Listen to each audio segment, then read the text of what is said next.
يرفع الله الذين آمنوا منكم والذين أوتوا العلم درجات.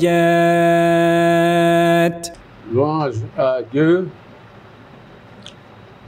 le Maître des mondes. Puisse-t-il saluer et bénir notre prophète Mohammed, la meilleure de ses créatures. Puisse-t-il bénir les membres de sa famille, ses compagnons et toutes celles et tous ceux qui auront suivi leurs traces jusqu'à la fin du monde. L'approche du mois béni de Ramadan nous a imposé le thème choisi pour ce sermon, la première prière du vendredi, célébrée dans ces collèges. Nous allons évidemment diviser le sermon en deux parties et évoquer les points les plus importants du sujet. D'abord, nous commençons par la signification du jeûne. Ensuite, nous passons à la prescription du jeûne de Ramadan. Et en troisième lieu, nous allons parler de l'historique et des spécificités du mois de Ramadan. Le quatrième point portera sur le programme d'action de la journée du Ramadan. En cinquième lieu, nous allons parler des 10 jours les plus importants, d'une nuit les plus importantes de ce mois. Et en cinquième lieu, nous allons parler un peu de jeûne et santé. Et nous terminerons le sermon en parlant de quelques conseils à suivre par les jeûneurs. S'agissant du sens du mot Ramadan, en langue arabe, Ramadan renvoie à une intensité, à l'intensité de la chaleur, en langue arabe. Et en islam, il s'agit de s'abstenir de quelque chose, plus particulièrement de s'abstenir de manger, de boire, d'entretenir des relations sexuelles de l'aube jusqu'au coucher du soleil. Le jeûne du Ramadan est prescrit d'abord dans le Coran, sourate 2, versets 183 à 185. Le premier verset nous dit ceci. Ô les croyants, on vous a prescrit le jeûne comme on l'a prescrit à ceux devant vous. Ainsi atteindrez-vous la piété pendant un nombre déterminé de jours. Quiconque d'entre vous est malade ou en voyage devra jeûner un nombre égal de jours, d'autres jours. Mais pour ceux qui ne pourraient le supporter qu'avec grande difficulté, il y a une compensation, nourrir un pauvre. Et si quelqu'un fait plus de son propre gré, c'est pour lui, mais il est mieux pour vous de jeûner si vous saviez. Le deuxième verset nous dit, ces jours sont le mois de Ramadan, au cours duquel le Coran a été descendu comme guide pour les gens et preuve claire de la bonne direction et du discernement. Donc, quiconque d'entre vous est présent en ces mois, qu'il jeûne. Quiconque est malade ou en voyage, alors qu'il jeûne un nombre égal d'autres jours. Allah veut pour vous la facilité, il ne veut pas la difficulté pour vous, afin que vous complétiez le nombre et que, afin que vous en complétiez le nombre et que vous proclamez la grandeur d'Allah pour vous avoir guidé et afin que vous soyez reconnaissant. La sunna du prophète Mohammed nous éclaire sur la valeur de la pratique du jeûne à travers cette parole du message d'Allah. Quiconque observe le jeûne du Ramadan, mû par sa foi et pour complaire à Allah, aura ses péchés anciens et récents pardonnés. Et demain, il y a des conditions qu'il faut respecter quand on observe le jeûne. Pour devoir observer le jeûne, d'abord il faut être musulman, majeur et saint d'esprit, et être capable de respecter, d'observer correctement le jeûne. C'est pourquoi le premier verset que j'ai lu parle de malade. On peut ajouter vieillesse avancée. Donc, tout le monde ne peut pas, ne doit pas observer le jeûne, mais seuls les gens qui en remplissent les conditions. Pour ce qui concerne l'historique de la prescription du Ramadan, le jeûne du Ramadan constitue l'un des 5 piliers de l'islam, au même titre que la profession de foi, la prière à faire 5 fois par jour, l'aumône et le pèlerinage à la Mecque. Durant ce mois, les fidèles doivent s'abstenir de manger, de boire, de fumer et d'avoir des relations sexuelles. Du lever du soleil, de l'aube jusqu'au coucher du soleil. Des dérogations sont cependant prévues par le Coran en cas de maladie ou par la femme enceinte ou celle qui allaite ou celle qui vient d'accoucher. Par le jeûne, là on parle de la valeur spirituelle et morale de la pratique et sociale. Par le jeûne, riches et pauvres, jeunes et vieux doivent partager la condition des plus démunis. C'est pourquoi on dit que les jeunes sensibilisent les riches sur la situation que vivent les pauvres. Donc c'est un facteur qui met en valeur la solidarité intermusulmane. Le partage se situe en effet au cœur de l'essentiel, de l'essence même du jeûne du Ramadan. Au cours de ces mois, les musulmans doivent adopter un comportement plus généreux, plus altruiste et notamment en pratiquant de façon particulière l'aumône. Le Ramadan, au-delà du jeûne, est un exercice spirituel et une mise en condition dont le but et d'aboutir à la réflexion intérieure et la dévotion envers Dieu.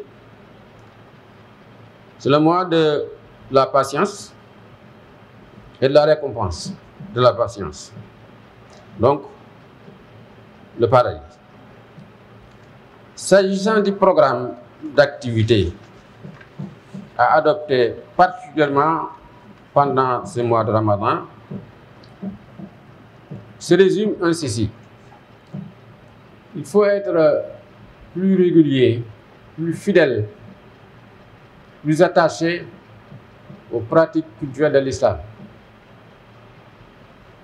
Le musulman est censé, parce que les musulmans, veiller à vivre sa religion. Mais pendant ces mois en particulier, il doit en faire plus. On parle le plus souvent de prière. Donc il doit être plus assidu à la prière dans les mosquées, avec les autres. Il doit veiller, en plus des prières obligatoires quotidiennes, veiller aussi à ce qu'on appelle les prières nocturnes surérogatoires, les nawafil. Donc, tout ce qu'il fait en matière de prière, il doit l'améliorer, le perfectionner, mais aussi l'augmenter. Comme on sait dans quelles conditions les musulmans doivent se rendre dans les mosquées, je n'ai pas besoin d'insister sur ces points. Mais je vais évoquer quand même une partie du mois qui est extrêmement importante. Tout le mois est important, c'est un mois exceptionnel comme on l'a dit, mais les 10 derniers jours, les 10 dernières nuits du Ramadan, elle s'accompagne normalement de deux parties en ce qui concerne, en référence aux prières. Les prières à faire avec les autres dans les mosquées et les prières à faire chez soi, de préférence. Les prières, les premières sont les prières à faire avec l'imam. Ces prières-là doivent être accomplies respectueusement comme recommandé par notre religion. Donc se rendre dans les mosquées et rester avec l'imam jusqu'à la fin des prières. Les autres qui peuvent être faites chez soi sont les prières surérogatoires, nocturnes surérogatoires, facultatives. Ces prières aussi dépendent de l'état de l'individu. Mais il faut qu'il s'efforce à les faire régulièrement et de la meilleure manière. Parce qu'en islam, la qualité l'emporte sur la quantité. Il faut faire en sorte que le musulman qui prie réfléchisse très bien sur ce qu'il récite. Il ne s'agit pas de faire une belle récitation, mais aussi il faut appliquer, il faut comprendre ce que l'on récite, mais aussi il faut l'appliquer dans sa vie.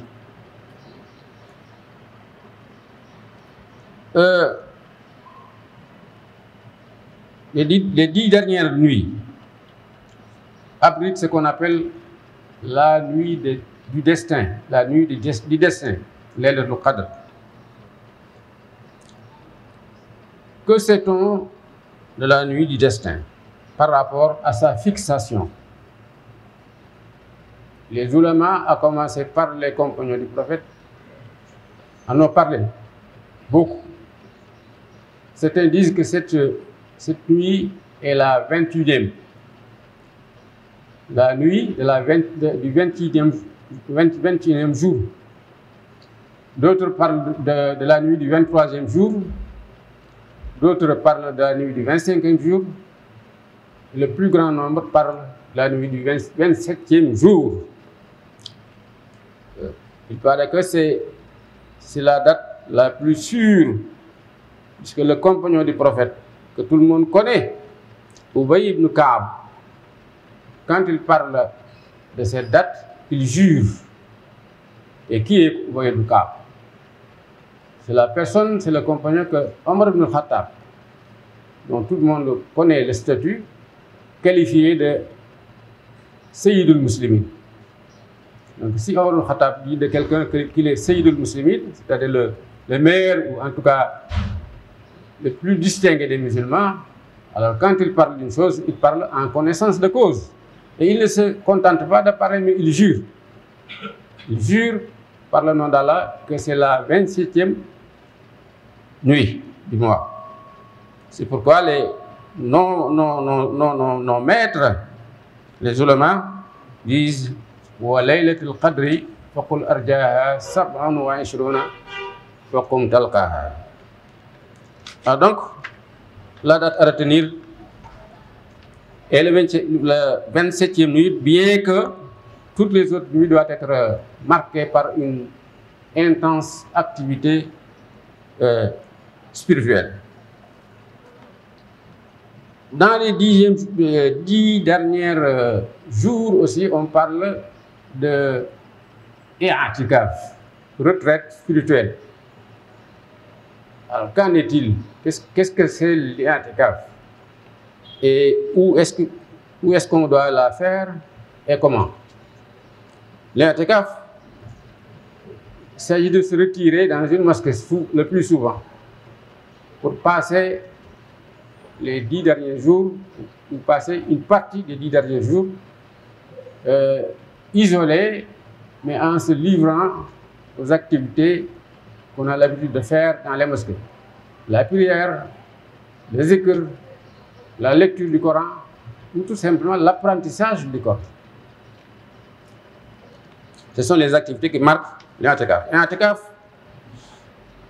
peut durer les 10 jours, les 10 derniers jours, tous les 10 derniers jours.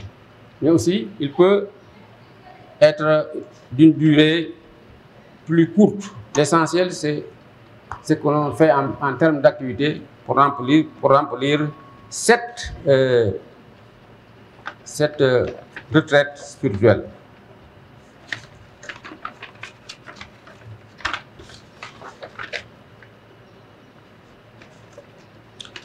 Cela dit, j'implore le pardon de Dieu pour vous et pour moi-même.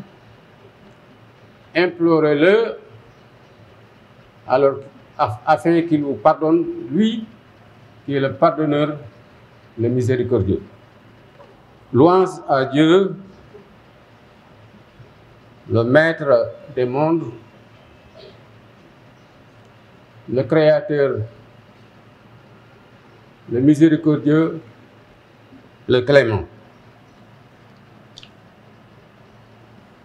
Le jeûne a des effets sur le corps. Les médecins l'affirment en insistant sur les effets positifs. Pour ce qui concerne les effets sur la santé, on constate plusieurs effets. On constate que plusieurs effets se produisent sur le corps quand le jeûne commence. Le niveau d'insuline, par exemple, dans le sang baisse, alors que celui de l'hormone de croissance augmente. Le corps enclenche des processus de réparation cellulaire, élimine certains déchets. C'est pourquoi je formule les conseils suivants, conseils pratiques. Il est conseillé de rester actif pendant l'observance du jeûne. Cela dit, le sport intense sera à éviter. On préférera les activités plus douces, comme la marche ou la natation. À propos de la marche, qui ne nécessite pas beaucoup de moyens, j'ai lu il n'y a pas longtemps un livre écrit par un ancien ministre de la Santé en Arabie Saoudite et de surcroît médecin sportif, qui dit qu'il n'y a aucune maladie que la marche régulière ne peut prévenir. Il n'y a pas non plus aucune maladie que la marche ne peut contribuer à alléger. Donc ça suffit pour nous faire comprendre que la marche est très utile, surtout quand il s'agit de marcher chaque jour pour aller faire les 5 prières. Donc c'est déjà un sport, et un sport à haute valeur spirituelle, affirmée, confirmée par notre religion. Gardez une attitude positive et ne voyez pas le jeûne comme une épreuve, mais bien comme un cadeau que vous faites à votre corps. On nous dit souvent que, en fait, ce qui est constaté chez les musulmans est que l'observance du jeûne s'accompagne de 2 choses négatives. Une surconsommation de denrées alimentaires et une paresse, donc un manque de productivité. Ce qui est malheureusement le résultat d'une mauvaise compréhension de ce pilier de l'islam. Le jeûne n'est pas du tout incompatible avec l'inactivité. Nous nous souvenons tous de la bataille de Badr, qui est l'épreuve la plus dure subie par les musulmans. Et pourtant, cette épreuve-là eut lieu pendant le mois de Ramadan. Il est vrai que quand on fait la guerre, on ne jeûne pas, mais c'est tout simplement pour dire que la dureté de la vie ne justifie pas le manque d'activité pendant ces mois bénis de Ramadan. Tous les enseignements de l'islam prouvent le contraire. On doit maintenir l'équilibre entre les activités profanes que nous faisons pour vivre, mais aussi entre ces activités-là et les activités spirituelles qui font vivre notre âme. Cela dit, nous demandons à Allah, le puissant et majestueux, de parachever pour nous, les bienfaits liés au jeûne du Ramadan et aux prières nocturnes qui y sont faites. Nous prions Allah d'agréer tout cela de notre part et de nous pardonner toute négligence commise à cet égard. J'en profite aussi pour demander à Allah, le Tout-Puissant, de bénir toutes les activités déployées par nos guides religieux dans le sens de la promotion de ce type d'éducation qui permettent de réussir dans la vie présente, mais aussi d'obtenir l'agrément de notre Créateur.